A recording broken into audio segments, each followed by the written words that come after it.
Hello, Carlo. Let's go through this here. I've looked at your videos just to get your cadence and measured that. I just counted your steps per the longest clip that I could here, and I'll share that with you. So from this angle right here, let's just start with your cadence. It's actually pretty good. You're at about 184.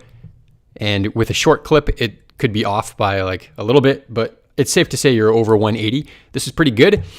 The first thing that I notice when I watch you run here is that you're stiff in a good way. Well, when we say stiff, people think sometimes that it's like, your muscles are tight or something. No. That's not what I mean. What I mean is that you have good elastic return in your, especially calves. So I'm just going to look at, let's say, like your right foot. And it's nice, right? As you hit the ground, you kind of bounce. So there's really two global styles of running. There's lots of, you could argue with this and say that there's 1,000 kinds of, sure, there are, but there's like two basic things that you can do with your stride. One of them is be kind of bouncy, and one of them is be kind of low to the ground and cruising and like loping. And you'll see that in fast runners. So on the track, you're going to see bouncing because you want to maximize your elastic return. And in very long races, ultra marathons, or for a lot of people in the marathon, especially in the latter portions, they get the quote unquote marathoner's shuffle, which is kind of like a way to stay lower to the ground, hurt your muscles less, like beat up your muscles less, but you don't get that elastic return. You are a bouncy runner. I would call this like a gazelle style. So what it means is that you are probably, just by looking at that, if I saw you running down the road and I didn't know anything about you, I would say, oh, that guy's probably a good 5K, 10K runner, maybe half marathon. And if you told me that he did marathons, I'd say he's either extremely good or he's going to beat up his calves and his quads quite a bit and be hurting at the end. One of those two. Now, Kipchoge, elite marathoners, they run like a gazelle for the entire marathon because they're very well conditioned. But even take those people and put them in a longer race and they're going to change their stride. So look, this is a good thing. It means you're an efficient runner for the most part. In the marathon, we're probably going to want to change your stride just a little bit, shorten it a little bit, but not necessarily. We'll kind of see how you do. Okay, next thing that I notice is as I'm looking at the bottoms of your feet, I'm not even going through slow-mo in my mind right now, just watching in normal motion.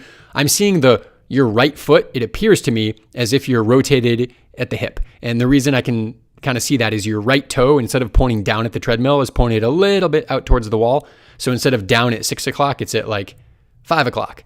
And your left foot is much more down. So let's see if left foot looks like it's pretty straight down. Right foot, you see how the heel kind of is in and the toe is kind of out. So this tells me that you are rotating externally at the hip, the right hip. So I'm going to start taking some notes here so I can say this back to you concisely at the end. But your right hip external rotator is tighter than your left. What does that really mean? It just means there's an imbalance. Should we try to fix it? I don't know. Now we're going to find that out, though, by going in slow-mo. So I'm going to go in slow-mo the best that I can here with this app that I have. We can only do so much with camera technology. It's frame by frame. Yeah, you see this video, I had to like screen capture it. So it's actually even better if you could send this video to me directly. I can get a higher frame rate, a higher quality. It's a little bit choppy here. So we'll do the best we can. Okay. As your right foot is about to touch the ground there, I don't see, and I can't let go with my finger. I'm like hovering over this right here. If I let go, it'll jump. So I'm going to try to hold it right there. Your right foot, we can't see much of the outside. Here, I'm going to actually pause this. All right, if we look at your right foot, we don't see all that much of the side of the shoe, the outside right part of the shoe. We don't see that much. So what it tells me is that even though you're externally rotated during your swing phase, you are correcting it when you touch the ground. That means you're firing your hip internal rotators right before you touch the ground. And you're doing it on your right side more than your left. So I would suspect that either now or in the future, as you increase your training, you're going to have potentially some tightness in the back. Let's see if I can mark this here. Tightness in the piriformis muscle, which is right where that green arrow is pointing. Right there. You're going to have some tightness, some tenderness there, over time if it's not there already. And you might have on the front, I can't really, spin this video around and look at you from the front, but the groin on the right side might also be fatigued or tired. So imagine that is just in front of your body and pointing kind of like right there. Okay. So what you're going to want to do is stretch. Number one, stretch the piriformis. I see this in so many people. It's really not uncommon. Number one is stretch the right piriformis. And you may also find it useful to like massage and stretch the right hip internal rotators. So like the groin, you can do like that butterfly stretch or split. And on your left side, everything looks nice and imbalanced. The only problem is that I don't know have any way to tell this unless we tested it, but you might be weaker on your left side because the right side may have had to compensate over time. I think it's pretty good. I'm not here to like pull apart and nitpick your stride. Your stride actually looks really good, but we're here to find the 1 or 2% that we can do even better, right? So we'll come back to that. Let's keep watching. I'm looking at your shoulders. I'm looking at your spine rotation. You look like you're pretty strong in your core. For sure. I'm not seeing that your spine is going this way or going that way. Oftentimes I do see that with runners.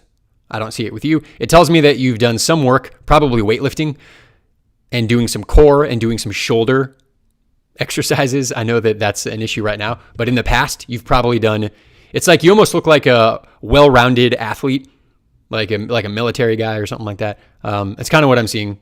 I'm going to bet that you have some upper body strength and you can do some functional exercise pretty well. Like CrossFit things you could probably do pretty well. Throwing sandbags and carrying things. You've got good stability here. If we look at you mid-stride here, now we can't look at your pronation because the quality of the video is not going to allow me to really see that. I mean, if we look at your right foot there, it's like kind of blurry and I need to be able to have a higher frame rate to be able to see that. So if you like, you can snap another video on your phone and send it to me directly. And it may actually come through even better, or turn your video onto like 4K or something and do it that way. And just a short clip is fine. But the only other thing that I can see here is that you're leaning slightly to the right and you're leaning like, it's not a lean that happens this way. Let me draw that better. I'm going to exaggerate. It's not a lean that happens this way. It's a lean that happens kind of like this way globally. And you can see it in your back a little bit right there. If you look at the side, if you look at your lats right there, you can see that your spine is actually going to I'm going to exaggerate, to the right a little bit. And so you're compensating with the left by bowing out to the left here. And on the right, it actually looks like much more of a straight line. And on the left, you can see it kind of goes up and then turns and goes this way. So that's telling us, switch color here, that's telling us that your spine is going a little bit this way. And it's not that necessarily the vertebrae are going that way. If you relaxed or like hung on a bar or something like that, we're probably not going to see an anatomic variation going on. This is most likely a functional thing, not anatomic.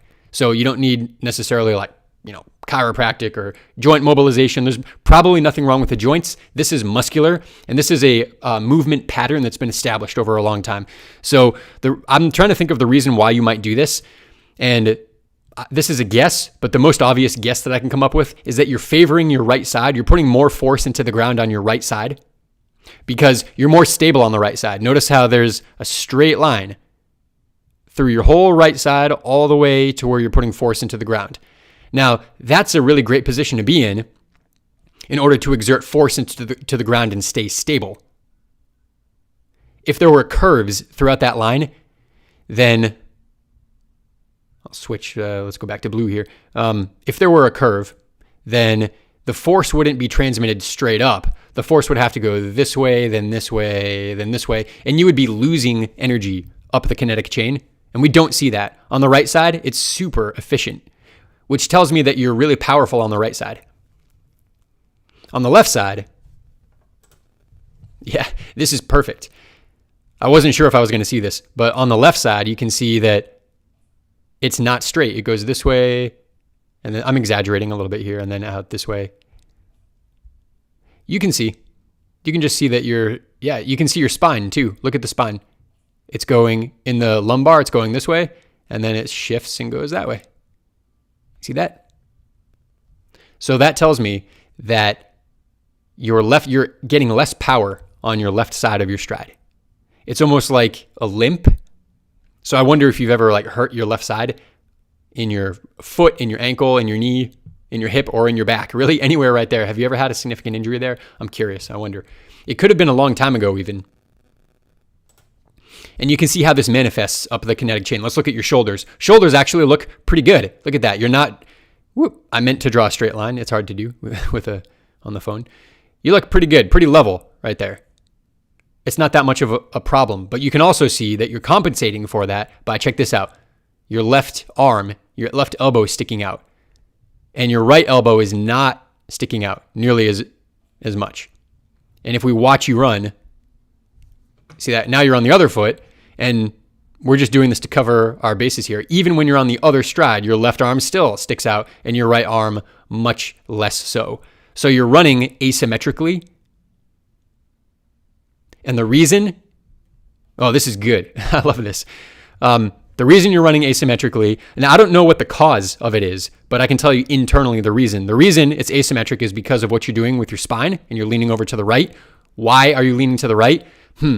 I think a lot of like physical therapists might try to remedy this by, strengthening and stretching. But I'm not going to say that you need to do that. I think that this is coming from your hips, because your hips are going to dictate where your feet land, right? If you rotate at the hips, if you were to rotate more around like this way, with your hips, your foot would land more under you, like here. And the fact that it's like kind of over to the side tells me that you're rotating less at the hips here. And we don't need to dissect this all day. The take-home message is that you're more powerful on your right side than you are your left side, and that's due to the positioning of your body from your spine. That's your take-home point. We could just drop the mic right there, but let's keep going forward. Side view. All right, this is a little bit tough because it's low. So it's next to you, which is good. If it weren't next to you at 90 degrees, we wouldn't be able to do much here, but I can't really see your shoulders very well. That's okay. We already saw your shoulders from the back. I don't think there's much to say there. Let's just take a look at the stride. Okay, first thing I'm looking for, most importantly, is your foot strike. Okay, I'm doing my best here to kind of pause it where you start to weight the foot. Now your foot touched the ground, the right foot touched the ground before this frame. It doesn't really matter where you touch the ground, it matters where you put weight on the foot. And this is actually pretty excellent. When I get to this point in most videos, I'm seeing that there's daylight between the thighs here. I'm seeing that there is a stride angle that is bigger. And that's a problem. It causes overstriding, it causes injury, impact forces, braking forces, loss of efficiency. That's not what I'm seeing with you. This is excellent, Carlo. There's not much to say here. It's excellent. But what I can see already is from this angle, you can even see that you're leaned away from the camera. Can you see that? You're leaning away from the camera and you're launching yourself forward with your left shoulder. You can just intuitively see that. We don't even need to measure it. You can just see that left shoulder is kind of like up and launching yourself forward. You're almost using it to conserve your momentum. Well, why do you need to do that? Because at this point on your right foot, you're actually leaned over to the right. We can see that obviously here, and we saw it on that last video. And so to keep yourself from, you can't just shift your way over to the right and have nothing else happen. You can't do it in a vacuum. So what you're doing here is you're like balancing yourself out with your left shoulder. It's not that big of a deal, really. But in order to get you to the highest of high levels, we would want to fix this. All right, let's keep watching. All right, I caught this right before your foot touches the ground. You can see that there is a heel strike going on here. I'm not super concerned about it because you are like a fraction of an inch off the ground still right here, so it doesn't really count. And what happens is you're actually letting yourself, your heel is touching the ground. You are a heel striker. But your cadence is actually pretty high, pretty quick. You're at over 180. This is not terribly concerning because you let yourself fall, and so you don't engage the quads until the foot is mostly under you. Can we improve this? Yes, you can improve it in basically everybody, but it actually looks pretty good. And this shows it perfectly. We can catch it on the left side here. At this point, if we were to just try to like put you in this position, you would fall over backwards. So that means your foot, if you tried to just stand in this exact position, you'd fall over that way, of course. So we know that you're not weighting your foot heavily right now, but this is where you're starting to weight it. Like your foot is on the treadmill now. You're putting force into the ground, and that is in front. Whoop. It's really hard. Actually, I'll use the tool here.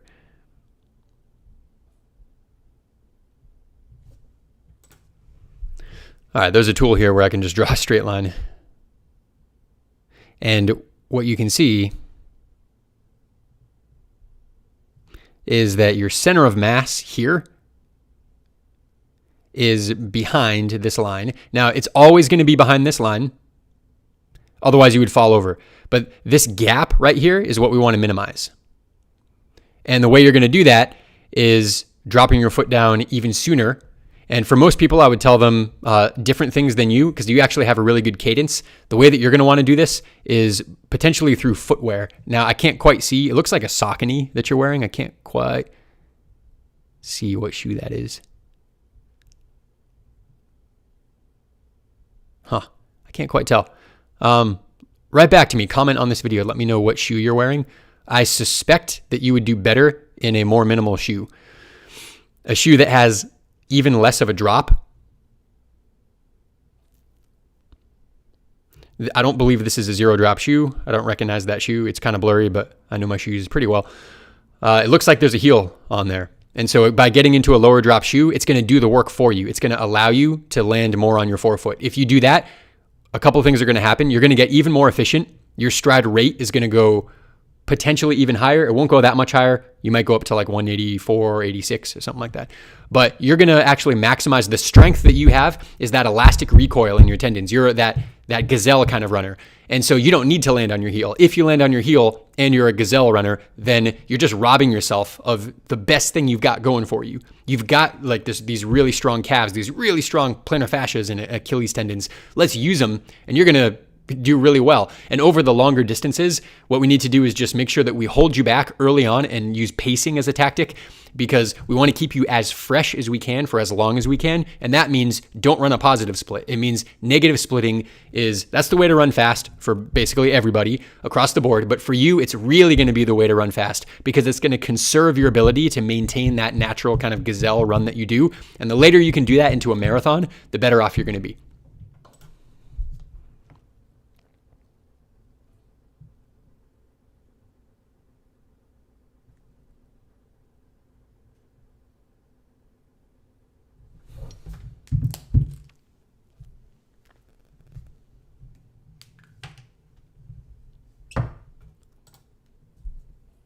All in all, I'm actually pretty impressed here. You're a very efficient runner.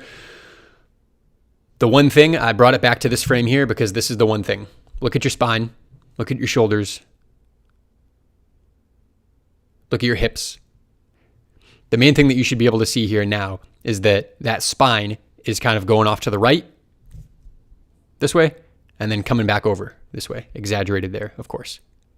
I want you to notice that. And the way we're going to deal with that is really to work on the left side plyometrics.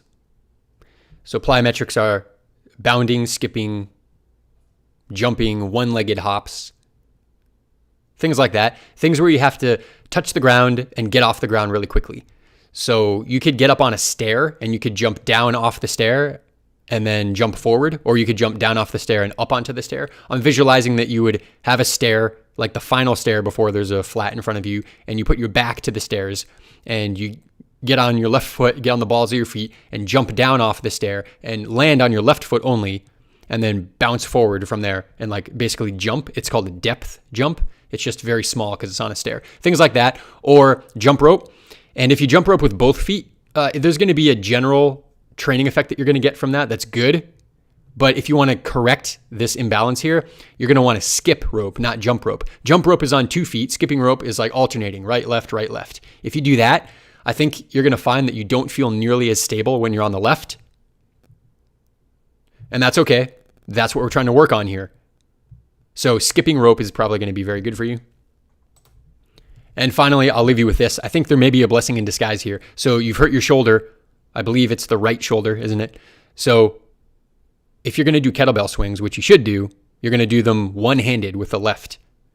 Now, I suspect, I don't know for sure, this would be like a test, but it makes sense that by doing that, you're going to take the weight and load it slightly to your left. It's going to cause you to have to engage your core in a different way because the weight is going to be not held like evenly throughout your body. You're going to have to compensate for that with your core. And it's going to make your left leg work a little bit harder than your right leg, just ever so slightly. So look at that. Blessing in disguise. Because your right shoulder is hurt, it actually might benefit your left leg if you do one-handed kettlebell swings. So that's all I have to say to you. And to review, to go back to the beginning, right hip external rotators, your piriformis muscle, you want to stretch that. There's a number of ways that you can stretch the piriformis. Just Google it. That's all I did here. The lady on the ground on the top left there, you could do it like that. My favorite way to do it, you can do it like this lady in the gray top there. My favorite way to do it is this lady in the purple top who's on the blue yoga mat. That's how you should do it. It's kind of the most effective because you get to use your body weight and just like sit down on your leg and you can just hang out there for a little bit. There's always, see the girl in the red sports bra? Like that. So whatever you can do to get that stretch towards the back of your butt. Here we go. That dude with the blue tank top, that's champion piriformis stretch right there. That says yoga selection. You should do that. All right. I hope that was helpful. Let me know if you have any questions and comment, or let me know, text me what shoe you're wearing so I can give you some feedback there. All right. Take care.